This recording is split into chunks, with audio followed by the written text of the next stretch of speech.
नमस्कार दोस्तों। हिंदी साहित्य जगत में मैं स्वाति कुमारी आप सभी बच्चों का स्वागत करती हूँ। बच्चों, आज का हमारा टॉपिक है रचना के आधार पर शब्द के भेद। शब्द के चार भेद होते हैं। इनके बाकी भेद पर उत्पत्ति के आधार पर इन सब पर वीडियो पहले भी बन चुका है। मेरा आप लोगों से रिक्वेस्ट है कि आप लोग ये वीडियो देखने से पहले शब्द के और भेद पर जो वीडियो बने हैं वो जरूर देखें। आज का हमारा टॉपिक है रचना के आधार पर शब्द के भेद। हम लोग पढ़ेंगे रचना के आधार पर शब्द के कितने भेद होते हैं। तो रचना के आधार पर शब्द के कितने भेद होते हैं? 3 भेद होते हैं। कौन कौन? रूढ़, यौगिक और योग रूढ़। 3 भेद, रूढ़, यौगिक और योग रूढ़। आखिर ये भेद है क्या? इनकी क्या विशेषता है? कैसे ये शब्द का निर्माण करते हैं? आज की इस क्लास में हम लोग पूरी तरह से इसके बारे में जानकारी हासिल करेंगे। और मेरा आप लोगों से वादा है कि यदि आप लोग ये वीडियो देख लेते हैं तो ये कठिन लगने वाला टॉपिक जो बहुत सारे बच्चों को कठिन लगती है, मेरा आप लोगों से वादा है कि उसके बाद आप लोगों के लिए ये एकदम सरल हो जाएगा। सबसे पहला है रूढ़। रूढ़ शब्द क्या है? वह शब्द जो परंपरा से ही चले आ रहे हैं, मतलब कई वर्षों से चले आ रहे हैं। कैसे उसकी उत्पत्ति हुई किसी को नहीं पता। और साथ ही साथ उनकी एक और विशेषता है। क्या विशेषता है? कि उनके टुकड़े नहीं किए जा सकते हैं। वैसे शब्द जिनके किसी भी हाल में आप टुकड़े नहीं कर पाएंगे, और यदि हम उसके टुकड़े कर दें तो क्या होगा? यदि वैसे शब्दों के टुकड़े किए जाते हैं तो क्या होता है? उनका कोई अर्थ नहीं निकलता है। जय वह शब्द क्या कहलाते हैं? रूढ़ शब्द। अब हम लोग इस बात को और अच्छी तरीके से उदाहरण के माध्यम से समझेंगे। उदाहरण देखते हैं।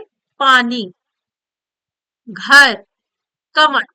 क्या आप जानते हैं पानी शब्द किसने बनाया? कैसे पानी शब्द प्रचलित में आया? हम लोग कब से पानी शब्द बोल रहे हैं किसी को नहीं पता। परंपरा से चले ही आ रही। ऐसी भाषा की उत्पत्ति, ऐसे शब्द की उत्पत्ति कैसे हुई है किसी को नहीं पता। अब दूसरी शर्तें हैं कि इनके टुकड़े नहीं किए जा सकते हैं। जैसे पानी को हम अगर तोड़ते हैं तो बनता है पानी। ठीक है? क्या पा का कोई अर्थ है? नहीं है। नी का कोई अर्थ है? नहीं है। मतलब यदि हम ऐसे शब्दों के टुकड़े कर दे तो उसका कोई अर्थ नहीं, उनका कोई अर्थ नहीं निकलता है। अब दूसरा है घर। घर आप लोग भी अपनी कॉपी पेन लेकर बैठिए और उसे तोड़ कर देखिए। तो होता है र। घ का भी कोई मीनिंग नहीं रहा, र का भी कोई मीनिंग नहीं रहा। तो ये हो गए निरर्थक। कमल, कम करे चमल करे, इसका कोई अर्थ नहीं रहेगा। तो रूढ़ शब्द कौन? जो कि परंपरा से चला आ रहा है, और साथ ही साथ उनके यदि टुकड़े किए जाए तो उनका कोई अर्थ नहीं रह जाता है। रूढ़ शब्द हो गए कंप्लीट। मुझे लगता है अब इसमें कोई प्रॉब्लम किसी को भी नहीं रहा। अब है यौगिक शब्द। यौगिक शब्द हम लोग समझते हैं वह शब्द जो दो शब्दों या शब्द खंडों से मिलकर बना है तथा उनके सभी खंड का अपना एक सार्थक अर्थ है। या संक्षेप में कहें कि दो रूढ़ शब्द मिलकर एक यौगिक शब्द बनाते हैं। यौगिक शब्द में क्या क्या कहा गया? वह शब्द जो दो शब्दों या शब्द खंडों से मिलकर बने हैं।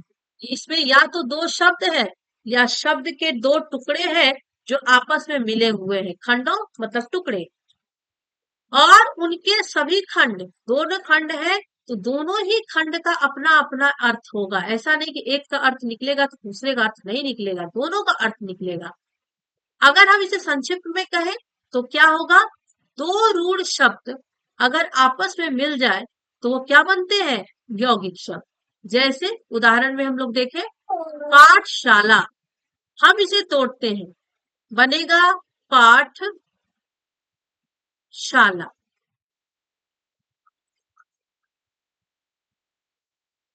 अब बताइए, पाठ का अर्थ है? बिल्कुल है। शाला का अर्थ है? बिल्कुल है। पाठ का अर्थ आपकी पाठ पुस्तक, आपकी पढ़ाई की चीजें। शाला घर। पढ़ाई का घर, ये एक अलग शब्द है, ये एक अलग शब्द है, दोनों मिलके एक नए शब्द को बना दिए। तो शब्द, दो शब्द होंगे या शब्द के टुकड़े होंगे और दोनों ही जुड़ेंगे तो एक नया शब्द बनाएंगे। साथ ही साथ उन दोनों का ही अपना अपना अर्थ होगा। अब है यहाँ पर, ये यहाँ से कॉमा हटा देंगे, रसोई घर, ये एक साथ है, ठीक है। रसोई घर, तो रसोई को हम अलग कर देते हैं, घर को हम अलग कर देते हैं। रसोई, रसोई और साथ ही प्लस करके घर। अब बताइए, रसोई और घर दोनों का अलग अलग अर्थ है कि नहीं? रसोई, जहां आप लोग खाना खाना बनाने वाली जगह, घर मतलब घर, खाना बनाने वाला घर, उसे कहते हैं रसोई घर। विद्यार्थी, विद्या, अर्थी, विद्या का अर्थ हुआ ज्ञान, अर्थी का अर्थ होता है अर्जित करने वाला, ज्ञान अर्जित करने वाला विद्यार्थी कहलाता है। हिमालय, हिम आलय, हिम का अर्थ हुआ बर्फ, आलय का अर्थ हुआ घर, बर्फ का घर, उसे क्या कहते हैं? हिमालय। तो दो अलग अलग शब्द जुड़ते हैं और वो एक तीसरा अर्थ शब्द बना देते हैं और उनके जुड़ने से एक नया शब्द बनता है। इन्हें यदि तोड़ा जाए तो दो शब्दों में टूटेंगे और दोनों के ही अपने अपने सार्थक अर्थ होंगे, तो ऐसे शब्द कहलाएंगे यौगिक शब्द। क्लियर है? कोई प्रॉब्लम नहीं? चलिए आगे देखते हैं। योग रूढ़ शब्द, अब तीसरा कौन है? योग रूढ़ शब्द, इसे समझते हैं। योग रूढ़, योग रूढ़ शब्द वह यौगिक शब्द है जो दो या दो से अधिक शब्दों के मेल से बनता है। वह अपने सामान्य अर्थ को छोड़कर, सबसे इंपॉर्टेंट चीज है, सामान्य अर्थ को छोड़ देता है और किसी विशेष अर्थ को प्रकट करते हैं। योग रूढ़ शब्द कौन है? तो वह यौगिक शब्द है, उसमें दो या दो से अधिक शब्द आपस में मिलेंगे, ठीक है।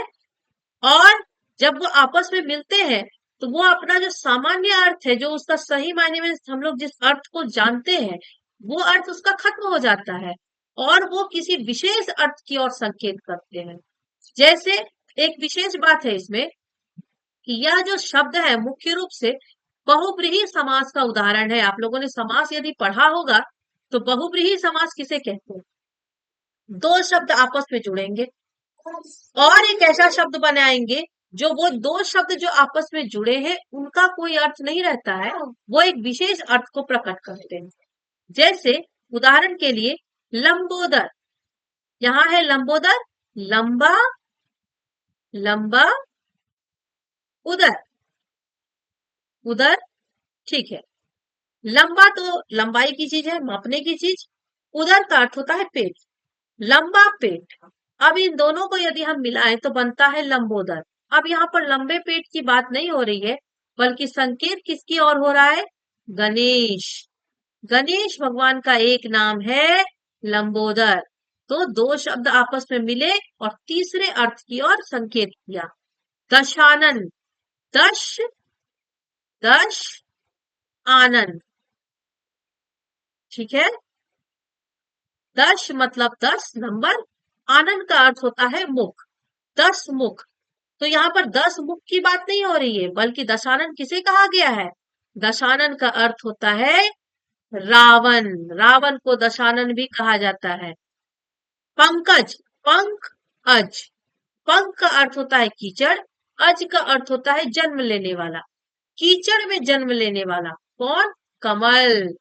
कीचड़ में जन्म लेने के कारण कमल को पंकज कहा जाता है। कीचड़ में बहुत कुछ जन्म लेते हैं लेकिन उन्हें पंकज नहीं कहा जाता है।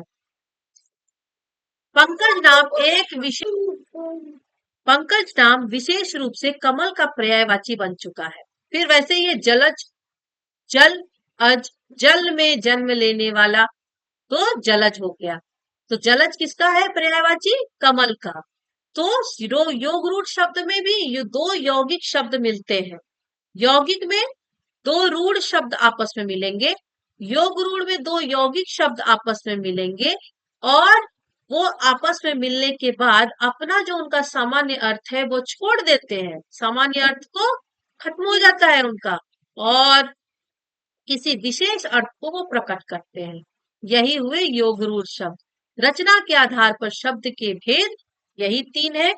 मैं उम्मीद करती हूँ कि जिन बच्चों ने भी ये वीडियो लास्ट तक देख लिया, अब उन्हें रूढ़, यौगिक या योग रूढ़ इन तीनों शब्द में क्या अंतर है या किसे कहते हैं, इसमें इससे संबंधित कोई समस्या नहीं होगी और आप लोगों को यह वीडियो लास्ट तक बहुत अच्छे से समझ में आ गया होगा।